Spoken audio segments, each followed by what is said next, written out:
For decades, wealth had a predictable symbol.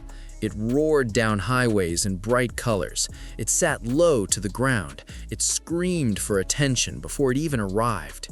Ferraris, Lamborghinis, Bentleys. The louder the engine, the louder the message. But something strange is happening. Millionaires are stepping out of Toyotas. Billionaires are driving Hondas. Tech founders are parking in modest sedans. And the supercar showroom? It's not as crowded as it used to be. The world's wealthy are making a quiet decision, and it's rewriting everything we thought we knew about status. Why are rich people buying cheap cars instead of supercars? The answer isn't simple. It's psychological, it's strategic, and it might change the way you see money forever. For most of modern history, wealth was visible. Luxury cars weren't transportation, they were announcements. If you had made it, you showed it. A supercar wasn't just metal and carbon fiber, it was proof. Proof that you had outperformed, out-earned, and outlasted.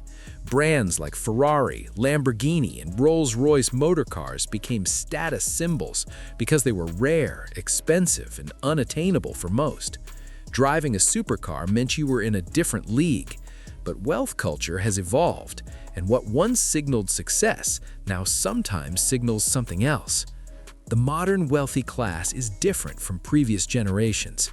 Tech entrepreneurs, startup founders, hedge fund managers, and digital creators often grew their fortunes in industries that reward efficiency and low overhead.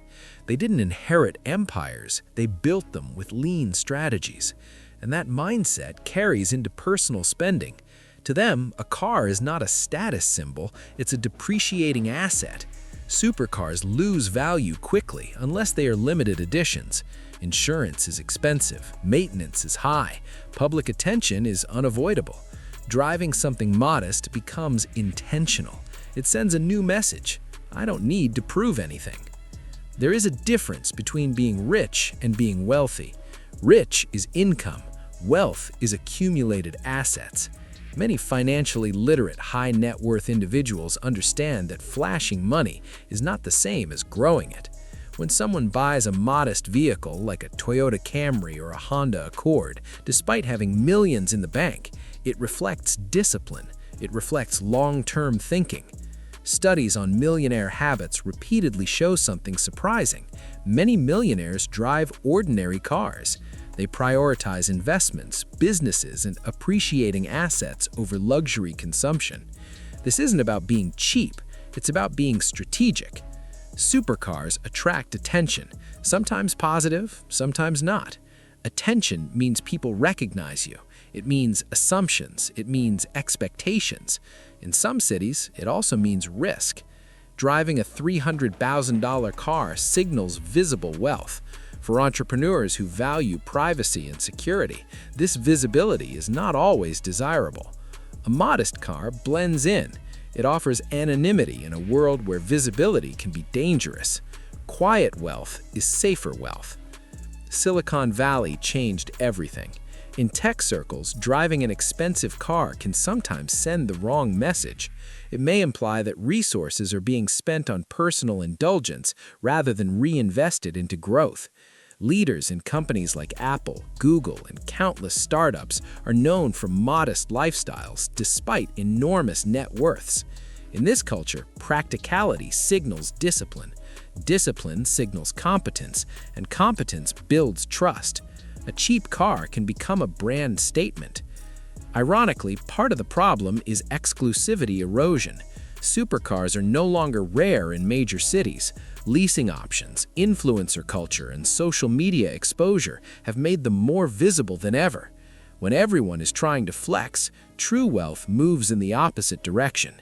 Exclusivity today isn't about owning what everyone sees, it's about not caring what everyone doesn't see. The ultra-wealthy often value privacy over performance. A supercar can cost between $200,000 and several million dollars.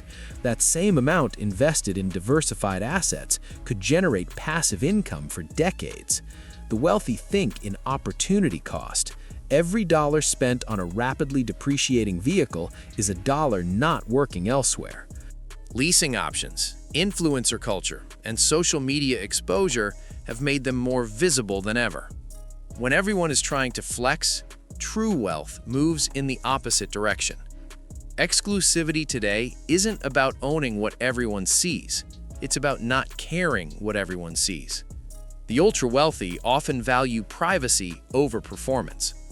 A supercar can cost between $200,000 and several million dollars. That same amount invested in diversified assets could generate passive income for decades. The wealthy think in opportunity cost. Every dollar spent on a rapidly depreciating vehicle is a dollar not working elsewhere. While some limited hypercars appreciate, the majority of luxury vehicles lose value within years. Smart investors understand this clearly. The decision becomes mathematical, not emotional. Interestingly, many wealthy individuals aren't necessarily driving cheap cars. They are driving understated luxury. Vehicles like the Toyota Land Cruiser, the Subaru Outback, or even modestly spec'd Tesla Model 3 blend in while still offering comfort and technology. These cars are practical, reliable, and low profile. They do not scream wealth. They whisper stability. Social validation used to drive luxury purchases. Today, financial literacy content is mainstream. Conversations about net worth, asset allocation, and financial independence dominate social media. For many wealthy individuals, driving a modest car reinforces internal confidence rather than seeking external approval. True wealth often feels no need for validation, and validation is expensive. Another reason for this shift is environmental awareness. High-performance supercars are not fuel efficient. Rich people are not buying cheap cars because they can't afford better. They are doing it because they can. Because the need to prove disappears when wealth is secure. Because anonymity can be more valuable than admiration. Because financial intelligence favors assets over aesthetics. The definition of status has evolved, and the loudest car in the room is no longer the most powerful symbol.